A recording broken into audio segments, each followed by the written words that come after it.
Sunday morning, the time for church, colour supplements and car cleaning. In Colville Gardens, London West 11, it's time for sweeping the sewage from the front hall. The sewage from an overworked drainage system spills out of the downstairs lavatory and has to be cleared through the front door by the people in the ground floor flat. In a few hours, it's back again. Such things have been part of life for years for the tenants of Colville Gardens. It's amazing how they're left to get away with it. And you do nothing, no repairs to the houses, and they're making money off of it. It don't make sense how they can be allowed to get away with it. The house with running sewage is part of a terrace with pretentious facades and worn-out insides. Numbers 1 to 9, Colville Garden. Over the last 15 years, as the terrace has decayed, its owners have prospered. One man bought it for £8,000 and sold for £65,000. Another made double in 9 months. He sold it for £120,000 2 months ago.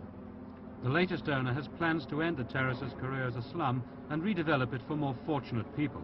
The old slum tenants who paid £16,000 a year in rents between them at the height of the exploitation are moving out.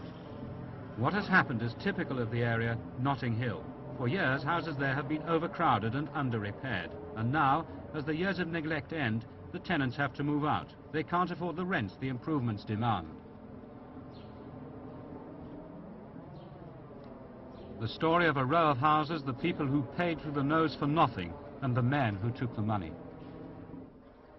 Notting Hill, 200 years ago, a peaceful meadow outside the City of London until the Victorian speculators arrived. By 1870, large houses had sprung up as the well-to-do competed to escape from central London. Colville Gardens got off to an ominous start. Its builders appear to have gone bankrupt. Today, the area is still largely shaped by the massive Victorian designs. The houses survived the war, filling up with controlled tenants paying rents frozen by the government in 1939.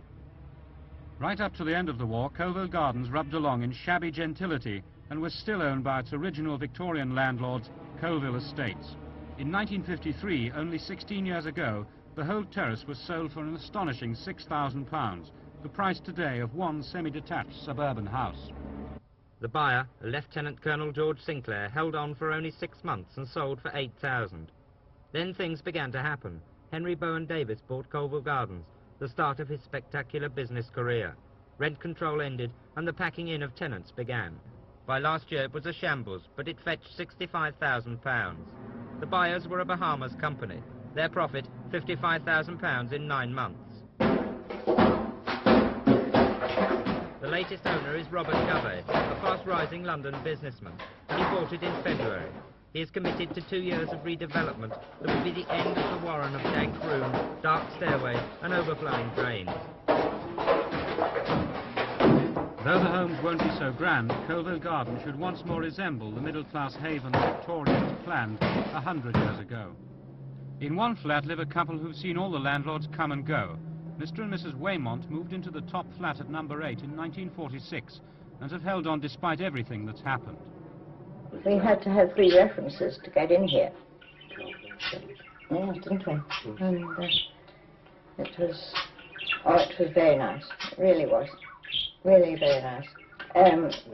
Oh yes, we had the doctor on the ground floor, and the vicar was on the 2nd floor, so we were looked after both ways. And the Swiss people down below, just us. And then when Davis came, they turned them into one-room flatlets, and then it began to go down. When would you say that was? Oh, 10 years ago, 15 years ago. 7 to 10 years ago. It started about 15 years ago, but then after about 10 it was dreadful. Very likely 15 years ago, but and it's gone down and down, and it's now a slum. These gardens, when we first came here, were in wonderful condition, beautiful flower beds, and in fact it was almost like a park. It gradually deteriorated, and the culmination was when the children were allowed to come in and uprooted the plants, and it became an absolute mess as it is now. A whole lot of the stairs were brassed, and they were cleaned every week. And gradually, through people, one-room flatlets, they kicked them off. But it used to be very nice. Throughout this period, the master of Colville was the fast-moving Henry Bowen Davis. A militant group began to take an interest in the plights of whole families living in one-room flatlets. Repairs were slow, if they happened at all. One of the militant leaders, John O'Malley. The Notting Hill People's Association first took interest in the house from the 1966. At that time we went through the whole block and made an inventory of everything that needed to be done. The whole buildings were appalling. Almost every bathroom ceiling was leaking. In many cases the floors were rotten, lino was broken, electric wires and switches were coming away from the wall, the whole plaster was crumbling. The 9 houses were occupied just after the war by small families living in large flats at controlled rents. Now, after the properties were decontrolled in 1957, the way to make most money was to cram those families who couldn't get any other accommodation into the buildings and to get them to charge a spanking good rent. So you get, as we found here, 4, 5, 6 families living in what should have been one flat and paying between them £20 or £30 worth of rent. Since 1961, Mr. and Mrs. John McCarthy have lived at number 6. They have 3 children and pay £5 a week rent. Every winter, all the outside drains gets blocked up. For instance, if people upstairs drain get blocked, all her waste comes up in our place, and so on all the way down. If mine gets blocked, it comes up underneath them. I mean, whoever's drain gets blocked up, everybody suffers for it. And the wiring is completely dangerous. I mean, when I was pregnant with having Dean, I remember one particular winter when we had frozen pipes everywhere, you know, and we couldn't use the toilet. Of course, that was near enough, the baby was near enough due. And the caretaker told me that I would have to go through to the next house on the top floor to use the toilet. So, of course, any time that the little ones wanted to go, I had to go down my flight of stairs, go next door, up to the very top of the house to use the toilet. And also, we didn't have any water. We didn't have water. So we had to go 2 turnings down to collect a pail of water. So, of course, naturally enough, John was at work. I had to do it myself. So it meant dragging the 2 children down and me pregnant and carrying water up 5 flights of stairs. Mrs. Pat MacDonald still lives in number 2. Her income is around £15 a week. She has 3 children and pays £5 a week for 1 room and kitchen. The repairs have been disgusting because they haven't been done. I mean, I've been here for 6 years, I should say, and there hasn't been anything done here at all, except what I done in the bedroom myself. I painted that, but the kitchen, it has never been touched by the landlord, and they haven't done anything, any part of the house. And we have to say that this is utterly intolerable. There are many small groups of sympathisers trying to work up campaigns for action among the deprived tenants in the area. Their militancy may vary, but their target rarely changes, the local council. But there are thousands of people in the area living like the few remaining Coville tenants.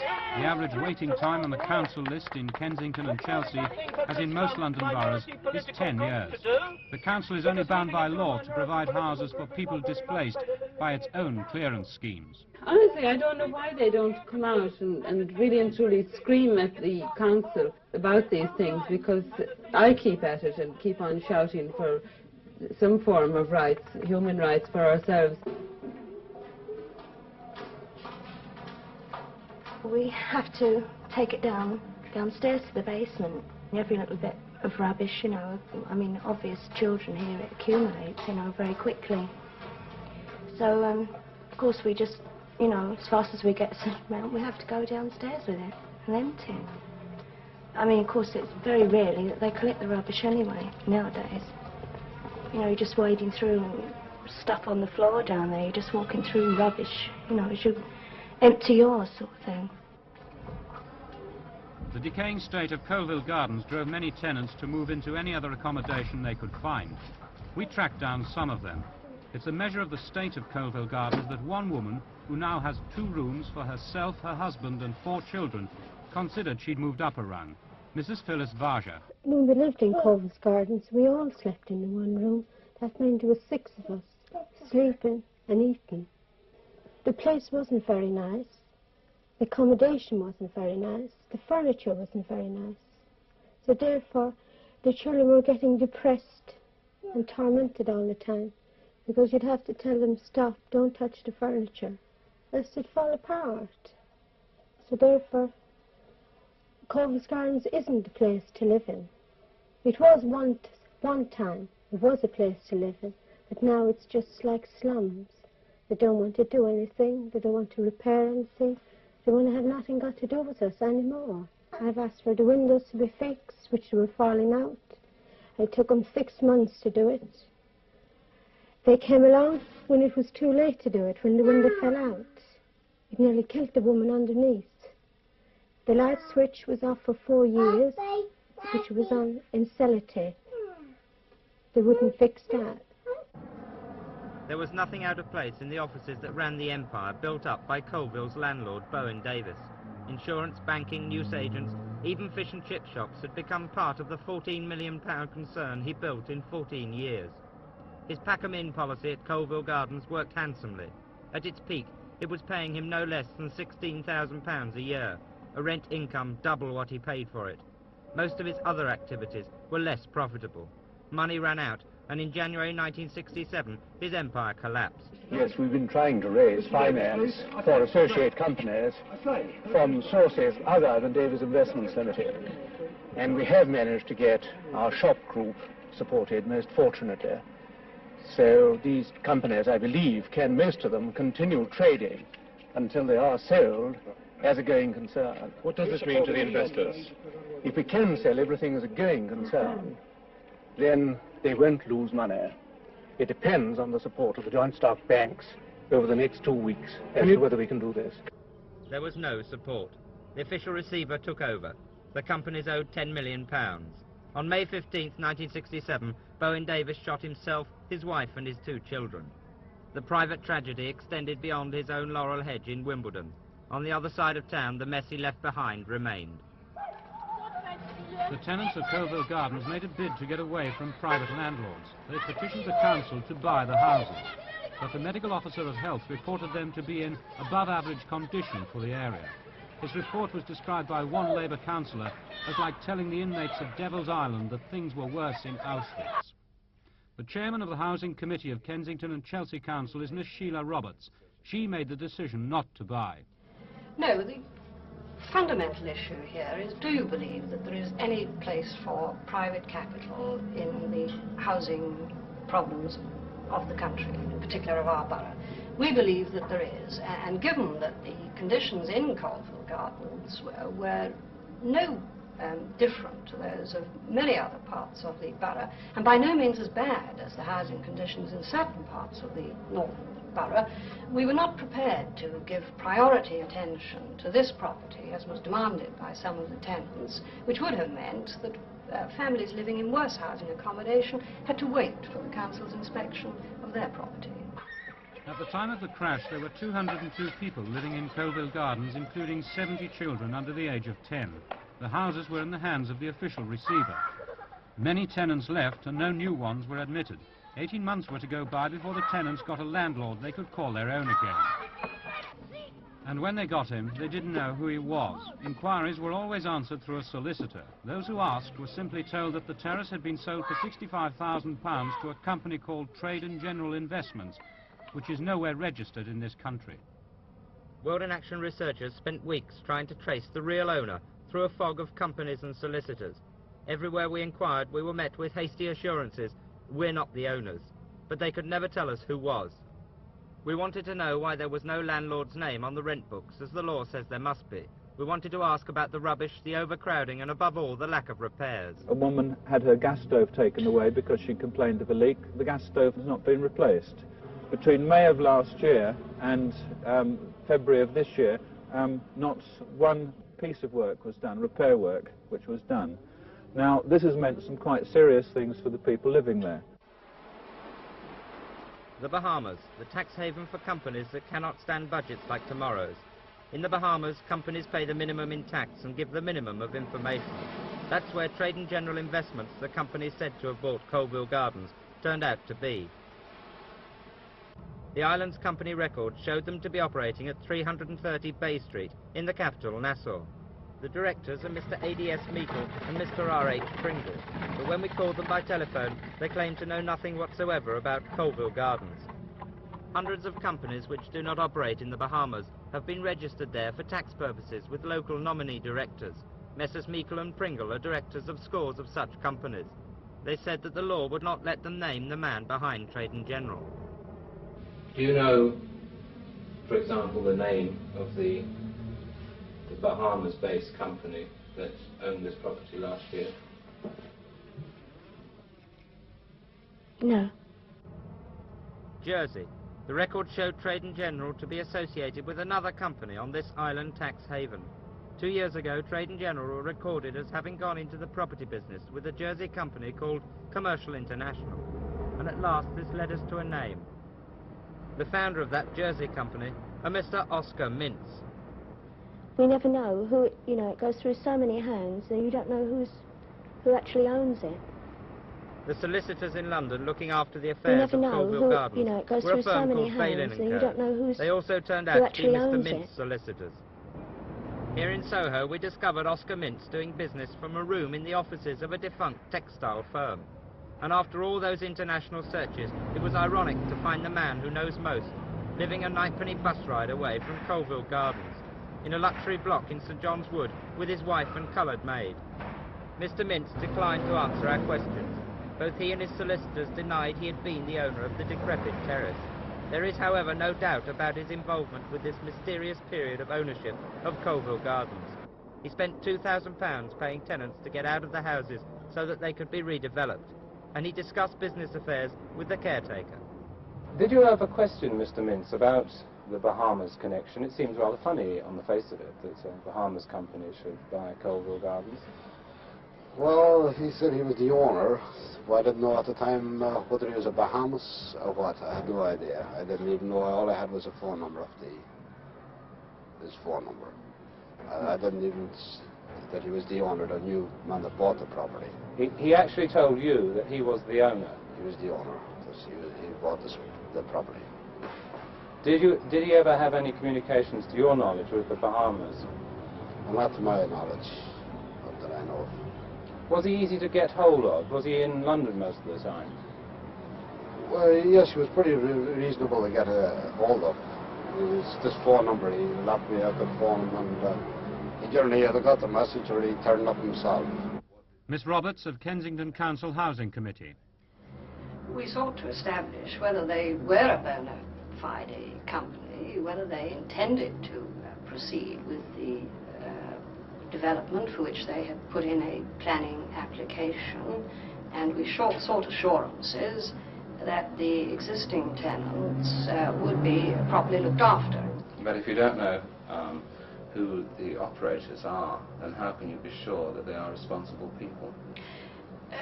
Well, we were endeavouring to find out who the operators were and making inquiries through the Board of Trade and the Inland Revenue.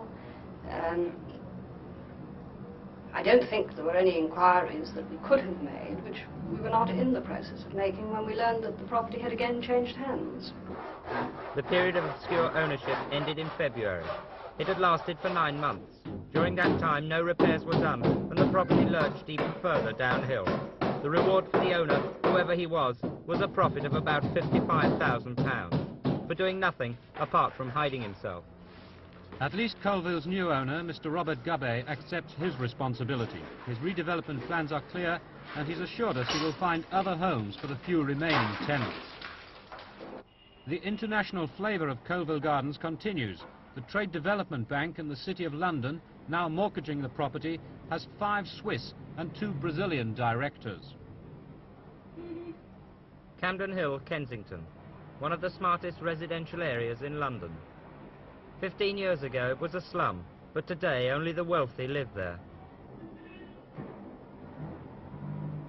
Kensington has traditionally divided along this road, the rich to the south, the poor to the north.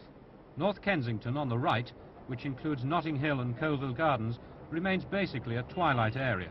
Millions will have to be spent to make it fit for people to live in. Legislation now going through Parliament will make it easier for the private developer to get conversion grants, but it's unlikely they will benefit poor people with families in this area.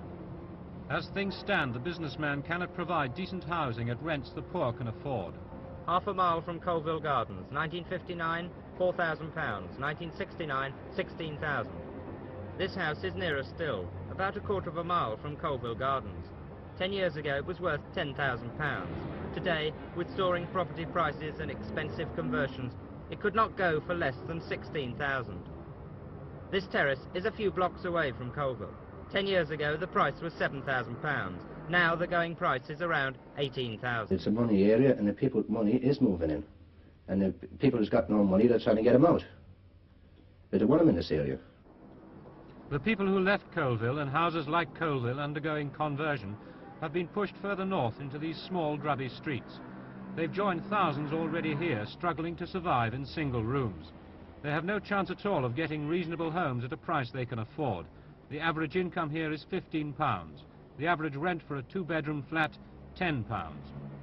One way out is with the help of the housing trusts, charitable organisations aided by council funds. John Coward of the Notting Hill Housing Trust. For each family that we're able to help, we know of, and we know personally, dozens and hundreds of families in similar conditions that we can't help, that we have to turn away at the present moment. This is rather an Alice in Wonderland situation. All forms of assistance to housing associations encourage small and in many cases positively preclude provision of large units, and so the large families are uncatered for, except where the economics of the house happen to be favourable, or where the association is in the position to subsidise those houses by gift money. If you have a house where the outgoings, that is the loan repayments, repairs, management, etc., where the outgoings are £16 a week, you can choose to split that house into 2 large units or into 4 small units or a combination. If you split the £16 into 4 small units, you arrive at rents of £4 a week, which is within reach of the families that you're trying to house. If you split that same house into 2 large units for large families who are far and away the most in need in an area like this, you get 2 rents of £8 a week, which is an impossible rent for a man with several children and a low income to afford. And I do think, and this is a view that the local authorities associations have urged upon successive ministers of housing, that some thought ought to be given to subsidising families who are in need of accommodation and unable to pay the current market price, rather than subsidising properties, which is what happens at the moment in the local authority field. Nobody at all wants you. I've tried it. I've tried it for 6 months. I've tried it for 3 years, searching from one part of London to the other. But the minute you say children, sorry, flat let. If the housing subsidy structure of this country were altered so that families could draw a rent allowance where it was needed, it wouldn't be necessary for them to crowd into furnished rooms in already overcrowded areas. What happened to Colville Gardens is not untypical of property in the twilight areas of London. Admittedly, the sequence of owners was unusually bizarre. To get enmeshed both in the affairs of the tragic Bowen Davis and the international dealings of you-know-who was more than bad luck. But the exploitation of people who have little choice has been commonplace, and many tenants resent it deeply.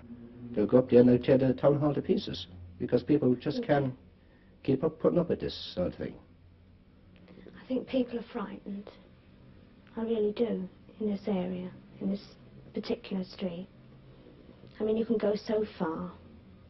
You can try. But then there's a point, you know, where you have to stop because you feel that if you haven't got money behind you, you know, and you can't just walk out of your own home and just pick up thread somewhere else. If you've got children, you're working class, you can't do this. And I think the majority of people are frightened. They're frightened to do anything. One room in Colville Gardens, 4 children and their mother. They all survive on £10 a week. It's a little curious that the mother came from the West Indies to escape poverty, and that the biggest profit ever made from the Colville slum has been spirited back to the islands she came from.